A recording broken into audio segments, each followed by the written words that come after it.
What's up, fuck? I'm Doug with D&D in the Garage. Today we're going to be talking about Death Wobble. That's right, that scourge of the Jeeping community. Death Wobble, which is the rapid oscillation of steering or suspension components. In layman's terms, the front end of your Jeep goes bananas. Your steering knuckles are going back and forth like crazy. You're getting feedback in your steering wheel. If you've ever felt it, you know what I'm talking about. And if you have to ask what it feels like, you have never felt it. Now here's the long and the short of it. I'm going to tell you.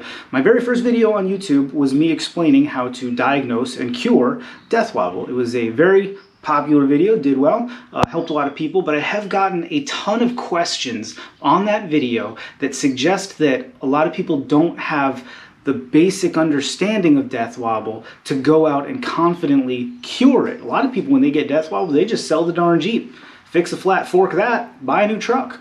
Well, I'm here to help y'all. I want to go over today some of the basic concepts that go on in the steering geometry to help you understand what Death Wobble is. Get out of here, bug. And then I want to talk to you about what you can do when Death Wobble hits in the moment, how to stop Death Wobble. Because that's another thing I get all the time. Like, hey man, it hits at 50 and I just don't know what to do. I just jump out of the Jeep. Let Jesus take the wheel. Here to tell you there's a better way. Now the first thing you need to understand in this battle against Death Wobble is the difference between the causes and the triggers of Death Wobble. The causes are the underlying conditions that exist in your Jeep's steering or suspension geometry that make Death Wobble possible. These are things like, and I know you've heard it, a worn out track bar, right? That's the boogeyman of Death Wobble. If you got Death Wobble, check your track bar. And it is true that maybe 7 to 8 times out of 10, your track bar is the cause of your Death Wobble. Well, what do I mean by that? Here's a chunk of track bar. At either end of it, on the body side and on the axle side, is a bushing with a metal sleeve. Now, a couple things that can happen, amateur hour, that will lead to a loose track bar. Now, first and foremost, this bushing here can just be worn out. All right, it gets cracked, it gets dry rotted, it could just be too loose. This sleeve in here should not be able to move. All right. Now another thing that can happen is the mounting hardware may have never been tightened properly. Let's say you put a lift in, and you put an adjustable track bar in, and you had Uncle Jerry helping you, and he forgot to give 2 grunts on the old Ooga Dooga machine to tighten down one of these mounts. And the third thing that can happen is maybe you have a wallowed out mounting surface. So this goes up into a sleeve that's got 2 holes in it where your bolt goes through. Maybe the holes there are wallowed out or ovaled out. You see that a lot. I actually see that a whole lot. Usually if the vehicle has had Death Wobble for a while, that'll lead to wallowed out holes. Now, there are a number of ways to fix that. Obviously, if you got a bad bushing, you can either get a new bushing, or track bars are like 40 bucks from Rock Auto. Just get a whole new track bar. If your steering mounting hardware is loose, tighten it. And if you got the wallowed out hole there's a couple things you can do, and I'm going to do a video on this in the future. I just weld a grade 8 bolt on there, just hot snotted on there, but they make these nifty little inserts. Anyway, that's a story for another day. If your problem is that you have wallowed out holes, let me comment down in the squawk boxes and I can try to help work you through that before I get that video out. Now, it's important to note that very rarely is one thing wrong in a steering suspension system that has or has had Death Wobble. One thing may have caused it, but after as little as 1 incidence of Death Wobble, other components are probably now out of spec. And that's because Death Wobble is extremely violent. The first thing that gets beat up when you have Death Wobble, let's say you had a loose track bar and it gave you Death Wobble. The first thing that's gonna get hit, your tie rods. Almost every Jeep I've ever seen with Death Wobble, who's had Death Wobble, has tie rods that are out. And that's because the strain that is being put on these poor little guys as it's wiggling back and forth, jimmy-jamming down the road, is immense. So what a lot of people will do is they'll reach under there, they'll grab their what I just said, a tie rod, and they'll give it the wiggle like this. And if you can wiggle it real easy, this one actually wasn't even all that worn out, but it was time to go anyway. The boot was all cracked. I don't remember what vehicle this came off of. Don't matter. If you can move it easily by hand, it's pretty much out of spec. So they say, cool, it was just my tie rods. They throw new tie rods in and that doesn't fix it. And they get Death Wobble again, and before you know it, they've shot a whole new set of tie rods right out the window. So you really want to look at your system as a whole, because as soon as you've had Death Wobble once, likely other components. I just said that. No reason to keep going on that, hammering the point home, shooting a dead horse or something. I don't know. Doesn't matter. The next thing that I see a lot, and people don't think about this one, is control arms, specifically upper control arms on the Dana 30 system. That's going to be in your XJ, your ZJ, your WJ, your TJ, and then your JK and your JL. I've never dealt with a JK or JL with death wobble, just because nobody would bring a Jeep that new to me to work on. That's the long and the short of it. But I've cured death wobble in more WJs, ZJs, and XJs than I can count. At one point, I was actually going to start a little segment called the Death Wobble Doctor, but some guy out in the desert got to that name before me. If you have never checked him out, go check him out. He's got one of the sickest SJ Cherokees ever, but I digress.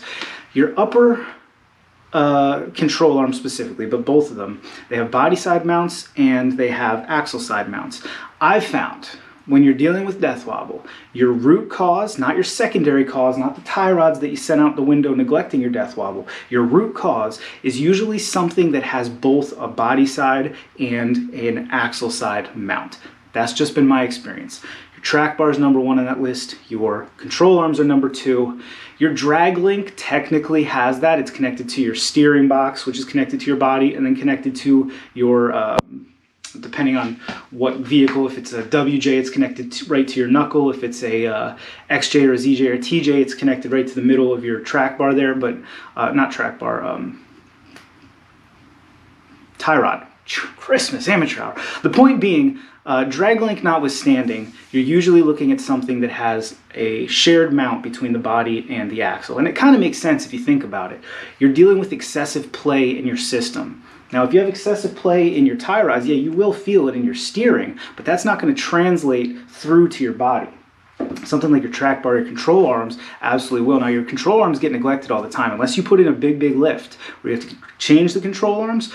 People do 2 things that are terrible with control arms that lead to death wobble. One, they just neglect them. Jeep's got 212,000 miles, stock control arms, stock control arm bushings. Can't figure out why I got death wobble.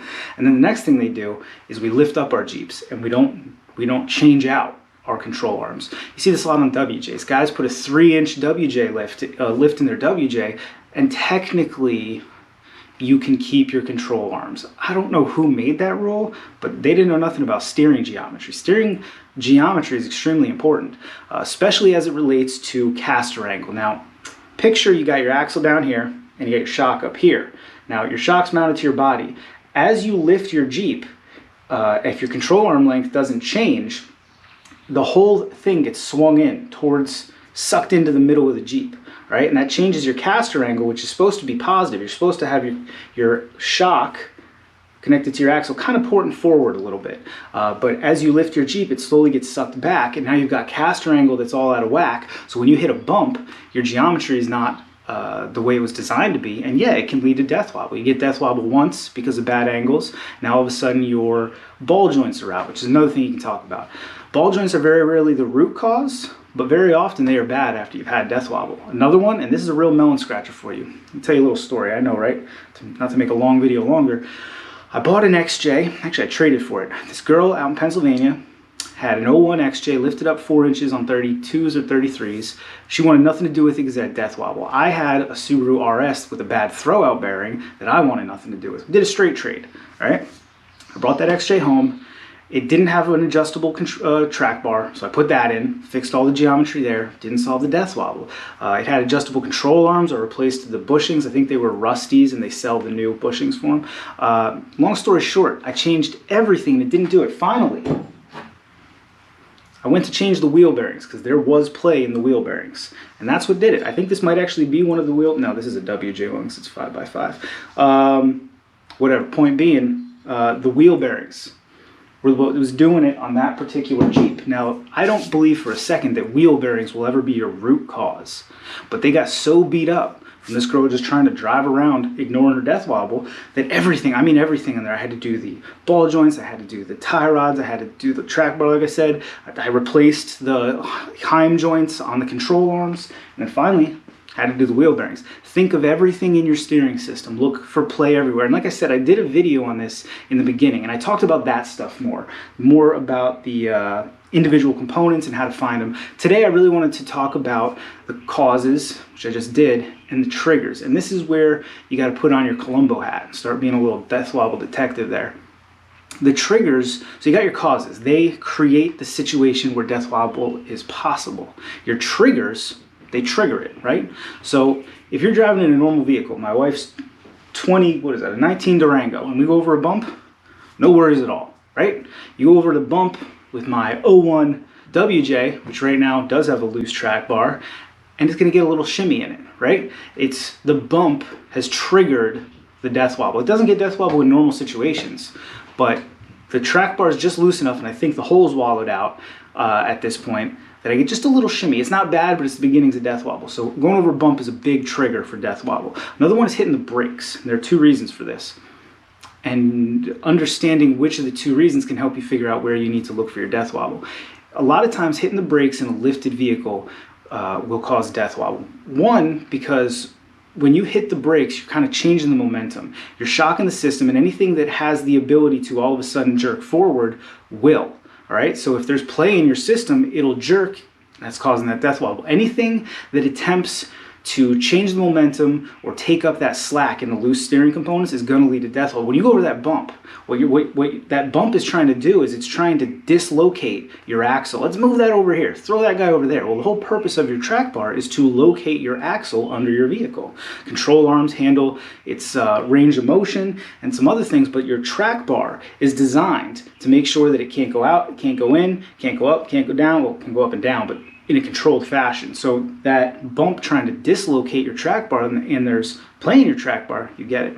Now, hitting the brakes, like I just said, can kind of be a jolt to the system causing death wobble, but a much bigger issue is if you have warped rotors. If you ever drove?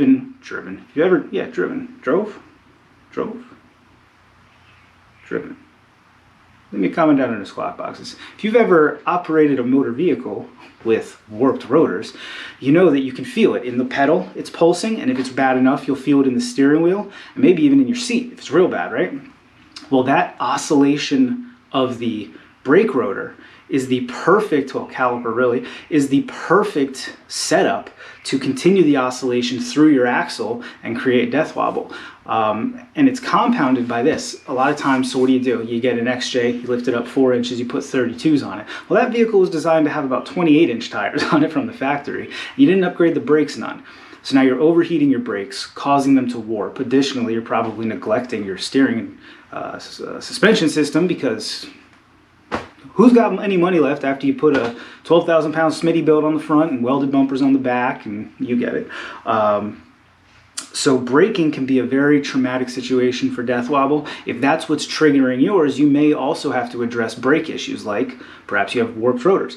Side note, if you're warping rotors, try getting drilled and slotted. I was actually warping them in my 01 WJ that I trailer with. Ray Besto's makes these ones that are not drilled, just like kind of slotted. Yeah, kind of slotted. They're weird. I'll link a video that I have to them. I love them though. So if you're looking for some good, relatively inexpensive brakes to solve a warping issue, I'd recommend these Ray Besto's ones. The final trigger to talk about here is turning. Now you hear about this a lot in very high lifted Jeeps. They'll say, listen man, if I'm going over 35 miles an hour and I turn, I start getting the shimmy shams. And again, it's just there's play in your steering system. And you really need to look, especially if you're just getting death wobble while turning. That's a pretty advanced level of death wobble. You most likely, everything's probably hooped in yours, and it makes sense. We get these Jeeps, they got 250,000 miles on them, and we put, $1,000 worth of Rusty's off-road lift into them, and we neglect every single thing we possibly can, and we expect them to run, like finely tuned F1 vehicles, and that's just not the reality of the situation. So death wobble, not to insult nobody, but it basically is a function of neglect in a lot of situations, or ignorance. And again, not to, probably could have chosen better words, but either your vehicle's getting neglected, or in ignorance, you incorrectly lifted or something. I can't tell you how many people I talk to in a week. People hit me up about death wobble, and usually their situation boils down to they got this Jeep and the previous owners just hadn't taken care of it. Tie rods, ball joints, they have a service life. You don't just let them go until they fall apart. You're not supposed to anyway. And then the other side of it is a lot of people who say, yeah, listen, I just threw this 4-inch lift to my ZJ and it's got death wobble now. It's like, hey, well, did you change this? No. Well, did you change that? No. Well, what did you change? The stuff that came in the box. Well, IRO, they give you everything to get it up in the air, but not everything to make it ride perfectly, you know? So there's a lot of things to consider. Let's talk about what you can do in the moment. You're driving, boom, death wobble hits. The first thing you want to try to do is reduce your speed. No death wobble exists at all speeds. It's something that happens at higher speeds. And I don't mean like 60, but like above 30. Certainly nobody's getting death wobble at 15 miles an hour. There's not enough energy in the system at that point to propagate and perpetuate death wobble. So getting your speed down is a plus. But here's the problem. If your death wobble is being caused by like warped rotors, sometimes hitting your brakes will make it get immediately worse. So one thing you can try to do is pulse your brakes just to slow you down a little bit. Another thing I've found, sometimes if the brake pedal's not doing it or it's making it worse, turning a little bit, not friggin' whipping it, but just like turning kind of not too hard, but with a little bit of authority.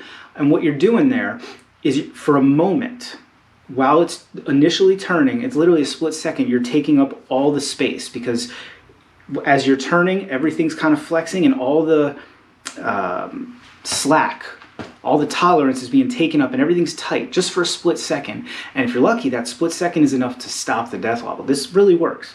Because like I said, when mine was another time, no, that was the O2, sorry. I had an O2 WJ that had death wobble, again, because the bottom, the axle side mount was wallowed out. And I had to drive it for a few weeks until I had the time to fix it. But I also had warped rotors, so hitting the brakes would just make it worse. And if I could time the turn just right for that split second when there was no slack in the system, it would stop the death wobble. The best thing you can do, chances are if you get death wobble, you're not going to be able to drive home that night and fix the problem and have it only happen once. That's never been my experience. Maybe I just have poor time management skills, but usually I have to keep driving the darn thing for a week or two until I have the time or the money, or the time and the money to put into it to get it all fixed up. No big deal, but learn the characteristics of your death wobble. One, it's going to help you to diagnose it, and two, it's going to help you to avoid it. If you always get it when you hit a pothole around 50, do everything you can to avoid those potholes and maybe go 55 or 45. Now, the two things you absolutely don't want to do, first of all, you don't want to just slam on the brakes because that's almost guaranteed to give you problems in other areas. Just try to ease out of it. Death wobble usually comes on slow. Death wobble actually, it kind of crescendos. You'll start to feel it, it's a little more, and then all of a sudden it's all the way. It never just hits like a shark attack. It builds. So if you're in tune and you're paying attention while you're driving, you can feel as it's starting to give you the little shimmies and make an adjustment, and then it doesn't have to get to full blown. You've seen the videos where the wheels are going like this. It doesn't have to get to that, but you have to be paying attention. The other thing you don't want to do, obviously, is just drive through it. And I actually know people who are like, let me just speed up and I'll power through the death wobble. You're just going to break all kinds of stuff there, bud. That's not the way to go on that particular one. Like I said, if you're trying to diagnose this and you're just not getting it, there's a surefire method. It involves getting under the vehicle with someone inside. They turn your steering wheel lock to lock a few times with you paying attention and looking at all the components. And then if you can't see it, then they go like this for a little bit, right? What's that, about 60 degrees of steering wheel? And pay attention. Track bar number 1, control arms number 2, but yeah, ball joints, wheel bearings, tie rods, sure, you know, like I said, stuff like wheel bearings, tie rods, ball joints likely to be secondary, but pay attention to all of it. I get a lot of people who want to argue with me. They'll hit me up about how to find their death wobble, and then they just don't want to accept that millimeter of play in their track bar is what's doing it. No, it's got to be something else. It's barely moving, but it shouldn't be moving at all. Shouldn't be moving at all there, Buck. If you want more on that, I've linked the video, my first video on death wobble, my literal first video I ever put on YouTube's. That's not true. I put a video of a demo derby up in like 2009 on a different channel, and nobody watched it. I don't blame them. But link down in there to that video. I talk too much in that. It was my first video. Cut me a break. I'm talking too much in this one. It's like my 400th, whatever. If you want a more in-depth description of that, but I'd love to hear from you guys. What's the craziest component that you found to be giving you death wobble? Leave me a comment down in the squawk boxes. What vehicles have you been able to solve death wobble on? I know it's a problem on big Ford trucks, right? You guys get death wobble. Anything with a solid front axle can get it. If you're having a death wobble problem, I'm more than happy to help you. You can leave me a comment down here in the squawk boxes, but the most reliable way to get in touch with me is via email. dandeoffroad@gmail.com. I get swamped with emails, spam, mainland communist China companies that want me to review their stupid widgets, and then, you know, sorted in all of that garbage is emails I want from you guys. So I do my best to find them, answer them, and get them back out to you. If you like the video, that's just common sense. If you like something, you like it, no problem there. Subscribe to the channel. Maybe go check out our website, monkeywithatoolbox.com. We are just days or maybe weeks, depending on my schedule, from releasing our full line of D&E Monkey with a Toolbox decals. A little sneak peek. Obviously, we're going to have our logo. We've got this one right here. Grind your best, weld the rest. There's going to be some other really good ones. I'm thinking about getting a Eugene the Jeep one out there, if you guys know who Eugene the Jeep is. I'm still trying to nail down if he's in the public domain. I think so.